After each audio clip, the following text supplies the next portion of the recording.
Kung bago ka lang sa channel na to at isa kang true-blooded Aldab Nation na nagmamahal po kila Maine Mendoza at Alden Richards, tama po ang channel na pinuntahan mo, kaya consider na kitang bagong subscriber. Welcome back mga ka-Aldab. Kasi nung first week, 1 week lang si Oo, 1 week lang kasi si Nanay Dab sa Italy. So, binili niya sa akin si Maine. So, sobrang talagang concerned siya. Iiwan si Maine kasi nga, lumipat sa work. Sabi niya, Kina Alden Richards at kay Will Polterson. Siyempre, sino pa mga siyempre.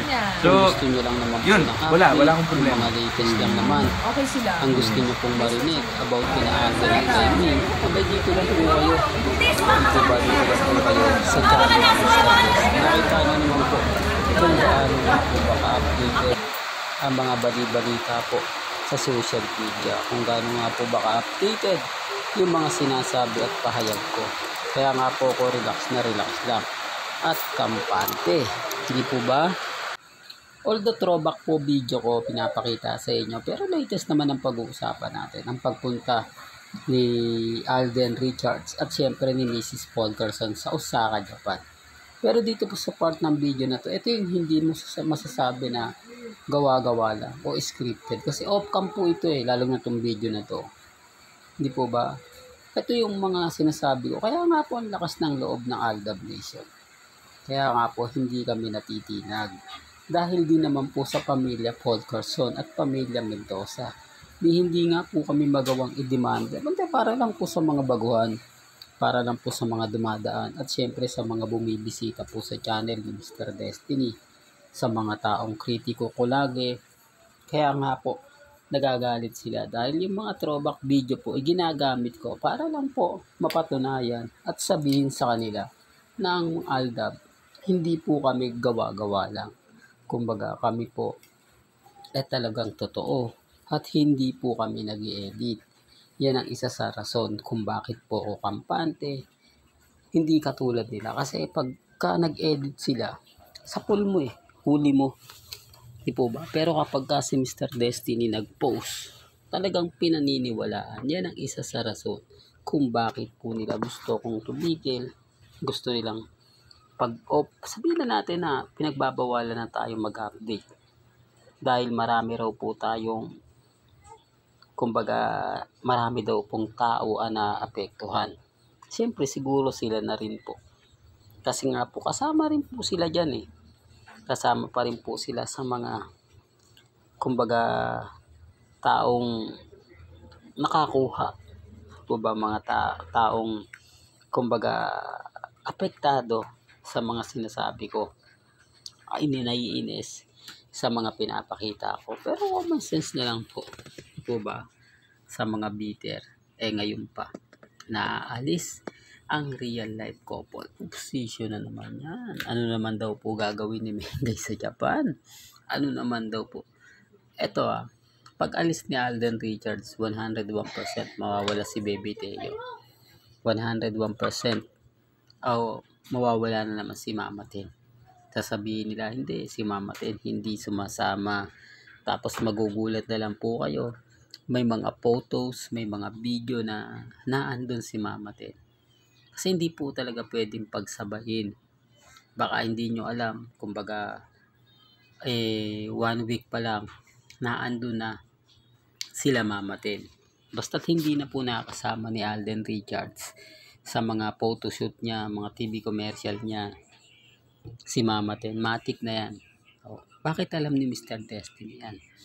Bakit kumbaga nakukuha natin yung mga bagay-bagay? Ganito po kasi mga Aldab, sa dami po ng mga taong nagmamahal sa Aldab, may mga tao po talagang tumutulong.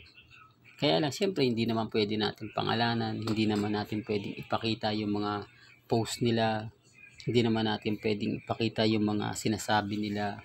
Di po ba, private na yun Sabi ko nga po sa inyo, yung isang mamis nga lang po na nag-post, katakot-takot na po ng pang-iinsulto, mga masasakit, maanghang ang inabot niya.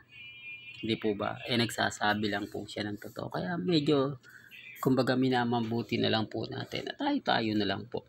Kahit sabihin nila, naku, wala ka namang maipakitang ebidensya, wala ka namang maipakitang resibo, lahat ng sinasabi mo, sabi mo lang, di ba? At least okay lang po yun. At least wala silang mababasag. Ako lang po yung tipo na, kumbaga babasagin nila.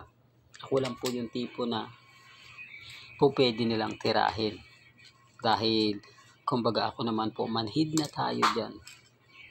Manhid na tayo. Lalo na po sa mga sasabihin at pinapaliwanag nila. Yun naman po yung importante doon, mga kaldab.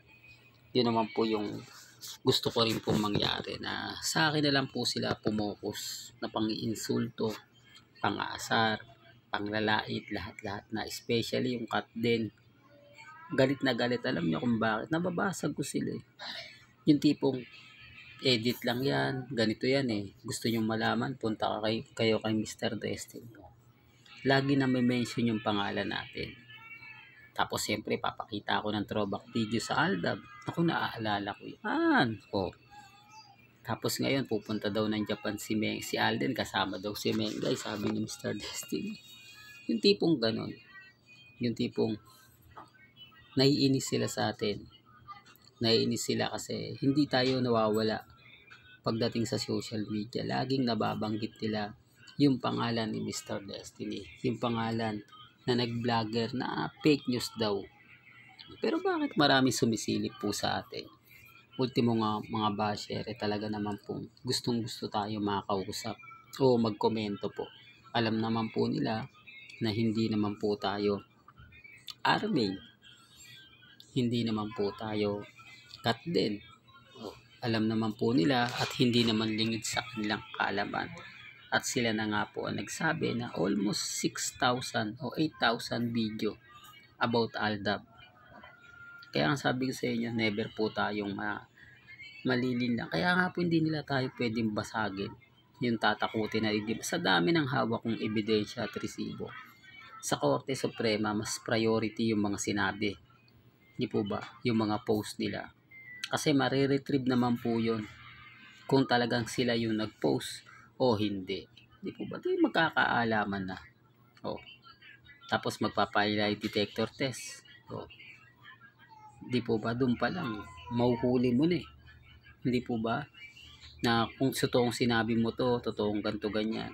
Para saan? Hindi naman artista sila Nanay Dab. Hindi naman artista si Daddy Bay. Tanging si Mengay at si Alden lang. Yung mga kapatid ni Mengay. O yung mga kapatid ni Alden. Pero syempre hindi po ako namimili. Ito lang lagi kong sinasabi at ipinapaunawa.